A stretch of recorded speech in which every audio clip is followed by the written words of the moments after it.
যেই দল এখন বাংলাদেশে বলে যদি নির্বাচনের ডেট দেন না দিলে আমরাই ডেট ডিক্লেয়ার করে আসবো, তাহলে আমি ওই দল এবং ওই দলের লোকদেরকে সামনে রেখে, এই বিজ্ঞ আইনজীবীদের সামনে রেখে দেশবাসীর কাছে প্রশ্ন করতে চাই, এই দল তো নির্বাচনের ডেট ঘোষণা হলে নির্বাচনের দিন বিকেল 5টা পর্যন্ত অপেক্ষা করা ছাড়াই সকাল 10টার মধ্যেই তারা তাদের রেজাল্ট ঘোষণা করে দেবে।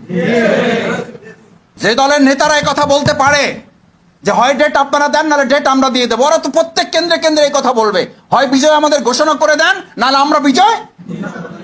এই আশঙ্কা থেকেই এই দেশের জাতি এখন বলছে আগে বিচার করতে হবে, সংস্কার করতে হবে, তারপর নির্বাচন দিতে হবে। না হলে এই যে হুমকি, যেই থ্রেট আপনারা দিচ্ছেন, এগুলো তো আওয়ামী লীগের আমলেও তো আমরা এরকম কথা শুনিনি। আওয়ামী লীগের ফ্যাসিস্টরাও এরকম কথা বলে নাই। ওরা তো অন্তত সংবিধানের কথা বলছে, দোহাই দিছে, কোর্টের দোহাই দিছে।